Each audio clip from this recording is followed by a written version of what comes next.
Hello to all of you. तो जैसा कि आपने आज तक सिर्फ पढ़ा होगा हाफ वैल्यू लेयर और हाफ लाइफ। तो बहुत ही, जब भी हम कंपटीशन एग्जाम देखते हैं या फिर एक बेसिक पॉइंट जो हमारे दिमाग में चलता है, तो हम कंफ्यूज हो जाते हैं, यार क्या था हाफ वैल्यू लेयर और क्या था half life. So today we will clear all the confusion regarding this. ठीक है, कि हाफ वैल्यू लेयर क्या होता है, हाफ लाइफ क्या होता है। सिर्फ फर्स्ट वर्ड ही सेम है इसका, और बाकी फर्स्ट वर्ड सिर्फ हाफ हाफ सेम है, बाकी की जो टर्म्स है दोनों अलग अलग चीज को डिस्क्राइब कर रहे हैं। Today we will get this. ठीक है, तो सबसे पहले हम डिस्कस करेंगे हाफ लाइफ। ठीक है, सबसे पहले हम डिस्कस करेंगे हाफ लाइफ। हाफ लाइफ क्या होता है, हाफ से समझ में आ रहा है भाई, कुछ आता तो है, कुछ आधा तो है ना। तो क्या हो जाता है हाफ लाइफ, द टाइम। ठीक है, टाइम जो कि रिक्वायर है किसके लिए, एक्टिविटी या फिर जो number of radio active atoms है उनको हाफ होने के लिए, half of its initial value, ये क्या हो जाती है हमारी हाफ लाइफ। जब ये बात कर रहा है टाइम को आधा करने की, तो ये हो जाती है हाफ लाइफ। जब ये बात कर रहा है थिकनेस को आधा करने की, तो वो क्या हो जाती है हमारी हाफ वैल्यू लेयर। ठीक है, तो हाफ लाइफ क्या हो जाएगी, मैं लिखती हूँ।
ठीक है, और हाफ लाइफ को हम कैसे डिस्क्राइब करते हैं, टी हाफ। कैसे लिखते हैं हम इसको एब्रिविएटेड फॉर्म में, हाफ लाइफ को टी हाफ। होता क्या है टी हाफ, होता क्या है half life, the term half life of a radio active substance is defined as the activity और number of radio active substance, number of radio active atom to decay to half of its initial value. ठीक है, वो time, ठीक है, जो कि radio active substance को, वो टाइम, ठीक है, हाफ लाइफ क्या हो जाता है, वो टाइम जो कि रेडियो एक्टिव सब्सटेंस की एक्टिविटी या फिर जो number of radio active atoms है उनको आधा आधा डीके होने के लिए जितना टाइम चाहिए, ठीक है, उसकी इनिशियल वैल्यू के जब वो आधा डीके हो जाएगा, तो हम उसको क्या बोलते हैं, हाफ लाइफ। क्या बोलेंगे हम इसको, हाफ लाइफ। ठीक है, तो फिर से मैं बोल देती हूँ definition, that by chance writing समझ में नहीं आ रही हो तो, the term half life of a radioactive substance is defined as the activity और number of radioactive atom to decay to half of its initial value. ये क्या हो जाती है हमारी हाफ लाइफ। अगर मैं बात करूं इसके फॉर्मूले की, तो क्या हो जाता है, ये आया था सबसे पहले हमें ln 2 अपॉन लैम्डा। तो हमें पता है ln 2 क्या हो जाता है, नेचुरल एल्गोरिथम ऑफ log 2। तो इसकी वैल्यू क्या हो जाएगी, T half is equal to 0.693 upon lambda. ये क्या हो जाता है हमारी half life. What is lambda here, lambda क्या हो जाती है, वेवलेंथ। तो ये क्या हो जाता है हमारा हाफ लाइफ का फॉर्मूला। अब अगर मैं देखूं कि भाई जो अलग अलग हमने देखा है, ठीक है, अलग अलग रेडियो एक्टिव एटम्स है, अलग अलग उनकी हाफ लाइफ है। ठीक है, जो भी हमारे रेडिएशन वाले जो कोर्स में as a point of view बहुत इंपॉर्टेंट है, स्पेशली रेडियोथेरेपी के पॉइंट ऑफ व्यू। तो सबसे पहले हम वो देख लेते हैं जो हम यूज करते हैं बेसिकली। ठीक है, पहले जैसे कोबाल्ट 60 की हम देखेंगे, रेडियम 222 की अपन देखेंगे, सॉरी रेडियम 226 की, रिडॉन 222 की हम देख लेंगे, और आगे हमारे पास इरिडियम 192 की हम देख लेंगे, सीजियम 130 की हम देख लेंगे। ठीक है, और हम देख लेंगे किसकी हाफ लाइफ, आयोडीन 125 की हम देख लेंगे, आयोडीन 131 की हम देख लेंगे, और गोल्ड की देख लेंगे, गोल्ड 198 की हम देख लेंगे। और हम as a radio active atoms क्या क्या यूज लेते हैं, आयोडीन 123 की हम देख लेंगे, पैलेडियम 117 की हम देख लेंगे। ठीक है, पैलेडियम 17 की हम देख लेंगे, तो क्या हो जाएगा कोबाल्ट 60 की अगर मैं हाफ लाइफ की बात करती हूँ तो कितनी हो जाती है कोबाल्ट 60 की हाफ लाइफ 5.26 ईयर। ठीक है, बेसिकली इन सब की हाफ लाइफ आपको पता होनी चाहिए। ठीक है, कोबाल्ट 60 की हाफ लाइफ आपको पता पड़ गया क्या होती है, उसका फॉर्मूला पता पड़ गया। अब हम हाफ लाइफ देख रहे हैं कोबाल्ट 60 की 5.26 ईयर, रेडियम 226 की कितनी थी 1600 ईयर्स, रिडॉन ट्रिपल टू की कितनी थी, रिडॉन ट्रिपल टू की हमारे पास होगी 3.7 डेज। ठीक है, वही मैं बात करूं इरिडियम 192 की तो ये 73.6 डेज होता है, बेसिकली हम इसको 74 डेज बोल देते हैं इरिडियम 192 की। सीजियम 130 की हाफ लाइफ कितनी हो जाती है 30 ईयर्स, कितनी हो जा अरे ये सीजियम 137। ठीक है, सीजियम 137। ठीक है, सीजियम 137 की हाफ लाइफ कितनी हो जाती है 30 इयर्स। वही मैं बात करती हूँ आयोडीन 125, आयोडीन 131 और आयोडीन 123, इनकी बात कर लेंगे हम साथ में। तो हमारे पास आयोडीन 125 की कितनी हो जाती है 59.4 डेज, कितनी हो जाएगी 59.4 डेज। वही अगर मैं बात करूं आयोडीन 123 की तो इसकी कितनी हो जाती है 13.2 आवर्स। ठीक है, वही हम बात करें आयोडीन 131 की तो आयोडीन 131 की कितनी हो जाती है हमारे पास 8.02 डेज। ठीक है, गोल्ड 198 की 2.7 डेज और पैलेडियम 107 की 17 डेज। ठीक है, एटलीस्ट इन सब की हाफ लाइफ तो आपको पता होनी चाहिए, और ज्यादा पता है तो और अच्छा है ना। फ्लोरीन की 110 मिनट हो जाएगी जैसे, तो कोबाल्ट 60 की कितनी हो जाएगी हाफ लाइफ 5.26 ईयर, रेडियम 226 की मैं बात करूंगी 1600 years, radon triple two 3.7 days, iridium 192 73.6 या फिर 74 डेज, सीजियम 137 की हम बात करेंगे 30 साल होती है इसकी हाफ लाइफ, आयोडीन 125 की 59.4 डेज, आयोडीन 131 की 8.02 डेज, गोल्ड 198 की 2.7 डेज और वहीं देखेंगे आयोडीन 123 की तो 13.2 आवर्स और पैलेडियम 117 की 17 दिन हाफ लाइफ होती है। ठीक है, तो हाफ लाइफ पता पड़ गया आपको क्या होती है, जो कि क्या होगा किसी भी रेडियो एक्टिव सब्सटेंस की एक्टिविटी और जो number of radio active atoms है जब वो डिके हो जाएंगे half of its initial value, it's called half life.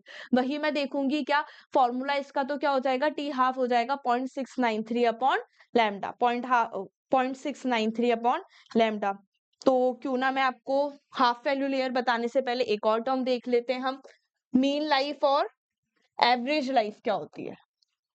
ठीक है, मीन लाइफ और एवरेज लाइफ क्या होती है, इसको हम कैसे रिप्रेजेंट कर देंगे टी ए से। ठीक है, तो मीन लाइफ और एवरेज लाइफ क्या हो जाएगी, द मीन और एवरेज लाइफ को मैं लिख रही हूँ L as a short abbreviated form. ठीक है, समझ जाना कि भाई एल है अपना एवरेज लाइफ, तो मीन लाइफ और एवरेज लाइफ क्या हो जाएगी T A is the average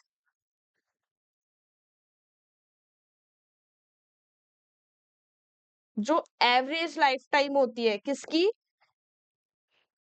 average life time of a radio active atom before it's decay. ठीक है, जो एवरेज लाइफ टाइम होगी रेडियो एक्टिव एटम की before it's decay.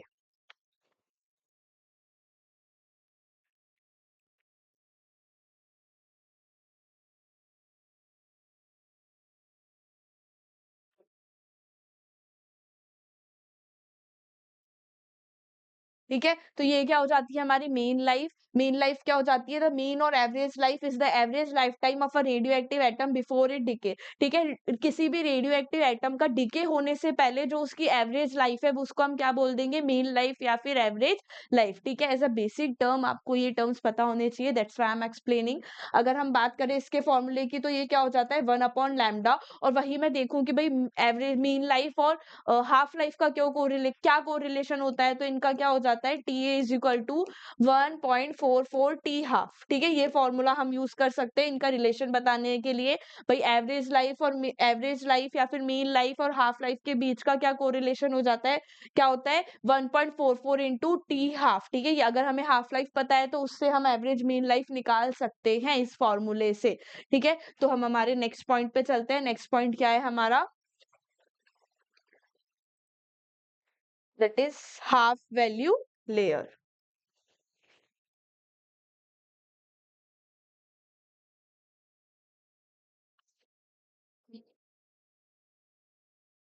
Half value layer, जो थर्ड पॉइंट हम आज का डिस्कस कर रहे हैं इस वीडियो में, फर्स्ट वन हो गया हमारा half life, second one is average life, mean life, and the third one is half value layer. जैसा कि मैंने बताया हाफ लाइफ के अंदर क्या हो रहा है, टाइम, टाइम क्या हो रहा है, आधा हो रहा है। हाफ वैल्यू लेयर के अंदर क्या हो रही है बेटा, थिकनेस आधी हो रही है। बाकी मैं इसकी डेफिनेशन लिख देती हूँ, उससे आप आराम से समझ जाओगे। The thickness of absorber,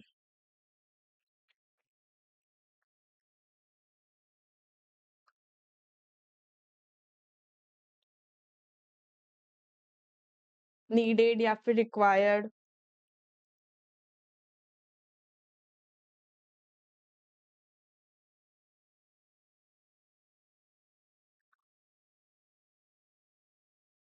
is called HVL। ठीक है, तो ये क्या हो जाती है, half value layer. Thickness of absorber, ठीक है, जो थिकनेस ऑफ एब्जॉर्बर हमें चाहिए, needed to reduce the dose by one half, is called half value layer. ठीक है, डोज को वन हाफ करने के लिए, डोज को आधी करने के लिए हमें जो थिक जो एब्जॉर्बर की थिकनेस है वो कितनी चाहिए। ठीक है, ये क्या हो जाती है, हाफ वैल्यू लेयर। ठीक है, जो एब्जॉर्बर की थिकनेस है, the thickness of absorber needed, ठीक है, डोज को आधी करने के लिए, ठीक है, डोज को इनिशियल वैल्यू के आधी करने के लिए हमें एब्जॉर्बर की थिकनेस कितनी चाहिए, वो क्या हो जाती है, half value layer. The thickness of absorber needed to reduce the dose by one half is called half value layer. इसको हम एक्सप्रेस कैसे कर लेंगे, मतलब किस यूनिट में, इन या तो मिलीमीटर में या फिर सेंटीमीटर में। जैसे कि हम बात कर लेते हैं मैमोग्राफी की, तो मैमोग्राफी में क्या हो जाता है, टोटल बीम फिल्ट्रेशन जो कि हाफ वैल्यू लेयर, उसी की ही बात करते हैं हम, तो कितना हो जाता है 0.5 mm एल्यूमिनियम इक्विवेलेंट। बिल्कुल करते हैं हम, क्या हो जाता है, ये है क्या, ये it is a method of measuring radiation quality. ठीक है, हाफ वैल्यू लेयर है क्या, it is a method of measuring radiation quality. अगर मैं इससे हम टाइप ऑफ रेडिएशन भी बता सकते हैं बाय द वे। ठीक है, ठीक है, ये क्या बता रही है हमें, मेजरिंग रेडिएशन क्वालिटी। और कैसे बताएगी क्वालिटी, कि भाई जो क्वालिटी है वो रेडिएशन की, वो कैसे चेंज हो जाएगी, सिर्फ इतना लिख देते हैं, quality is changed by filtration. तभी तो हम देखते हैं हाफ वैल्यू लेयर जब पूछा है तो हम बताते हैं कि भाई 0.5 mm फिल्ट्रेशन या कितना। तो बेसिकली क्या है, भाई हमें कितनी थिकनेस चाहिए डोज को आधा करने के लिए, वो कितनी है, हाफ वैल्यू लेयर है। इसको हम कैसे बता रहे हैं, या फिर सेंटीमीटर में बता रहे हैं, मतलब मिलीमीटर या फिर सेंटीमीटर में। और हम आगे बात करेंगे कि भाई ये कर क्या रही है, तो ये क्या कर रही है, क्वालिटी मेजर कर रही है। कैसे कर रही है क्वालिटी मेजर, क्योंकि जो क्वालिटी है वो चेंज हो जाएगी किससे, फिल्ट्रेशन से। तो क्या हो रहा है, quality is changed by filtration. ठीक है, एक और पॉइंट हम देख लेते हैं,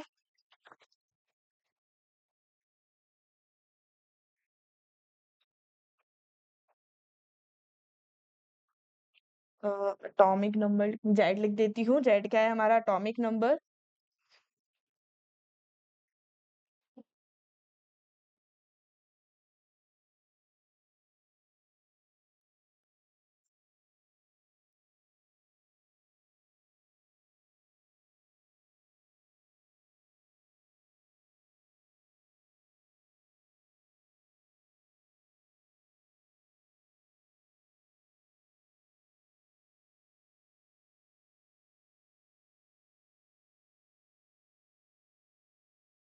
ठीक है, तो देखो अब कहाँ से कहाँ को रिलेट हो गया। सबसे पहले आपने जब HVL देखा तो आपको फिल्ट्रेशन याद आ गया होगा। फिल्ट्रेशन को मैंने किससे रिलेट कर दिया, क्वालिटी से। क्वालिटी किससे रिलेट हो जाती है, पेनिट्रेशन से। तो ये क्या बोल रहा है, जो एक इंपॉर्टेंट पॉइंट है हाफ वैल्यू लेयर में जो आपको पता होना चाहिए, an increase in either atomic number और the thickness of filter increases the penetrating ability of the beam. मतलब क्या हो गया कि भाई जैसे जैसे मैं थिकनेस, जैसे जैसे मैं एटॉमिक नंबर बढ़ाऊंगी, ठीक है, एटॉमिक नंबर इंक्रीज करूंगी और फिल्टर की थिकनेस को इंक्रीज करूंगी, तो जो पेनिट्रेटिंग एबिलिटी होगी बीम की वो भी क्या हो जाएगी, बढ़ जाएगी।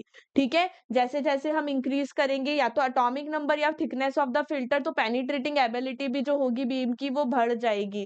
ठीक है, तो आई बात समझ में, हाफ वैल्यू लेयर क्या बता रही है, थिकनेस का बता रही है कि भाई डोज को आधा करने के लिए हमें एब्जॉर्बर की कितनी थिकनेस चाहिए। मेजर हम इसको किस में कर रहे हैं, या फिर सेंटीमीटर में। नेक्स्ट पॉइंट हमने देखा कि ये क्या बता रही है, ये मेजर कर रही है क्वालिटी ऑफ रेडिएशन। कैसे कर कर रही है भाई क्वालिटी ऑफ रेडिएशन, कि भाई क्वालिटी क्या है, कि क्योंकि जो क्वालिटी है वो चेंज हो रही है फिल्ट्रेशन के थ्रू, ठीक है। और ये जो फिल्ट्रेशन है ये कैसे अफेक्ट हो रहा है, क्या कर रहा है, ये पेनिट्रेटिंग एबिलिटी बता रहा है, बीम की क्वालिटी की बात कर रहा है, पेनिट्रेटिंग एबिलिटी बता रहा है, ठीक है। मतलब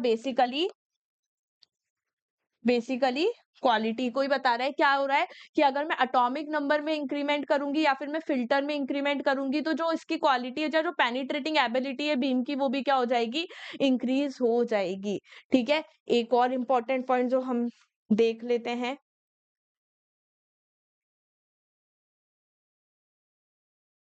ठीक है। जो हम मटेरियल यूज करते हैं हाफ वैल्यू लेयर में, वो हम क्या कर लेते हैं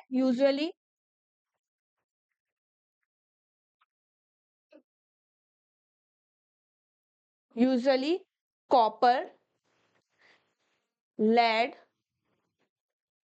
यूजुअली कॉपर, लेड और एल्यूमिनियम, ठीक है। जो हाफ वैल्यू लेयर के अंदर हम मटेरियल यूज करते हैं वो बेसिक यूजुअली कौन सा यूज कर लेते हैं, कॉपर, लेड या फिर एल्यूमिनियम। हम बोल देते हैं भाई 0.5 mm कॉपर फिल्ट्रेशन, या फिर 0.5 mm एल्यूमिनियम का फिल्ट्रेशन, 0.5 mm लेड का फिल्ट्रेशन, ये सब हम पढ़ते हैं। तो वो हाफ वैल्यू लेयर बताता है। जहां हम हाफ वैल्यू लेयर की है, हाफ वैल्यू लेयर में हम फिल्ट्रेशन वाला वर्ड ले आते हैं, ठीक है। फिल्ट्रेशन वाला वर्ड लाते हैं तो कभी हम कॉपर देखते हैं, कभी लेड देखते हैं, कभी एल्यूमिनियम। तो जो मटेरियल है, मटेरियल इन एचवीएल, वो यूजुअली कौन कौन सा हो जाएगा, कॉपर, लेड या फिर एल्यूमिनियम, ठीक है। क्लियर है। आज हमने क्या डिस्कस किया, हाफ लाइफ और हाफ वैल्यू लेयर में बेसिकली क्या डिफरेंस होता है। हाफ लाइफ बताएगी टाइम का और हाफ वैल्यू लेयर बताएगी आपको थिकनेस की, ठीक है। वही हमने मीन लाइफ भी देख ली बीच में कि भाई मीन लाइफ क्या होती है। तो आई होप आपको तीनों टर्म्स समझ में आ गए होंगे। स्टिल आपको कोई डाउट है तो please let me know. Okay, thank you so much for today.